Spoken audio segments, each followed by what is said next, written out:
what's in the box. We've got, do you know, sometimes you do just look straight at the back of things because that tells you a lot more than the front. The front of this tells me it's kind of Celtic in a modernist kind of way. 1970s, 60s, 70s, and I would definitely say it's a Celtic piece, Scottish silver. And on the back, that's what I was looking for, was to see any marks. So it's marked silver on each piece, and there's a tiny mark there which says MG, and MG is Malcolm Gray of Ortac, and so that means I'm right, basically. It is going to be about 1960s, 70s, early Malcolm Gray piece, before full hallmarking was typically used on his work. So that's come from Orkney, and it's quite an unusual one. It's not this classic, it's not a classic design of his, so this must be, like I said, really, really early work. That's probably quite special. We'll find out how much we're going to charge for that after I've done a bit of research.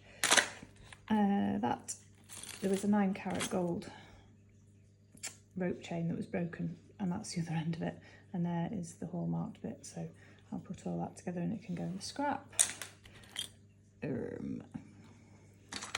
Choices. These are pretty. This is faceted carnelian. So carnelian's a type of agate, and you get this beautiful colour banding on the beads. I don't know how well that's coming out. I hope you can see it. But really, really pretty sparkly stones with incredible work in the faceting. And it's really short. Looking at that up there, it needs restrung. That's looking thin and frayed.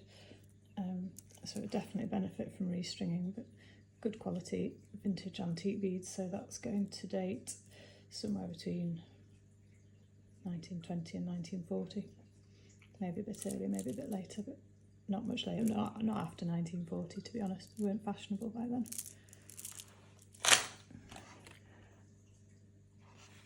Oh, a big chunky silver ring, another silver ring. We've got a few silver rings. This is Siam silver, so that's just going to go in the £10 department.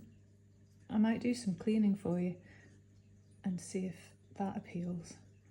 Polish things up. I don't tend to muck about with stuff too much because some collectors like to do their own cleaning and they don't trust people like me not to silver dip it. They're rabbits, I believe. That's cute, isn't it? Tiny little rabbits. And then these are gods. The black and silver work's called Niello. I think I said before that it's gods throwing thunderbolts at each other, and I don't know who won, but they had a big battle. It's pretty cool. Hello, seahorse. I really want to find the Scottish earrings, but I've buried them. They'll turn up.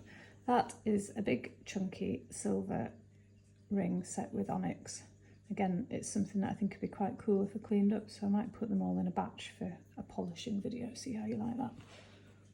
Stick it in there for now. It's a little vintage piece. Silver plated, I think, rather than silver. No, it's got a mark. Oh, that's interesting. It's got a crown mark. And it actually looks like it's stamped 10k, but I wouldn't have pegged that as being gold.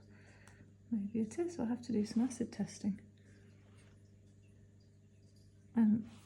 The stone's really rubbed.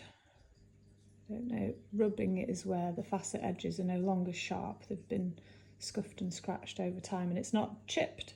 It's just called rubbed because they've lost their sharpness and become dull at the edges. And I would have said that it was glass because of that, because amethyst is pretty hard and doesn't wear like that. But it's quite early. That's going to be 1920s, give or take a bit. So maybe it has just had a life, and it is an amethyst and gold ring. Oh, it's got a nasty lump of something on the back of it. Can you see that brown stuff? Definitely going to have to do some cleaning videos. Oh, come back. Right, stick that over there. Next.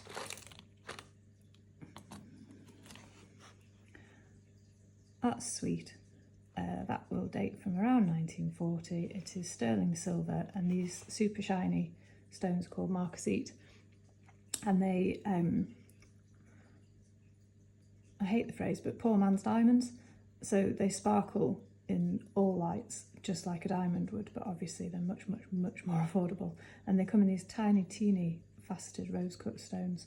This one was a rollover clasp, but it's lost the wheel, and I'll see if I can replace that, but it's still fairly secure as a C-clasp. There's good tension on that pin, so it's still quite secure without the rollover,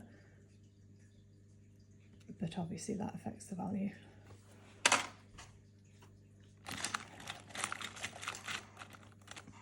That's all tangled.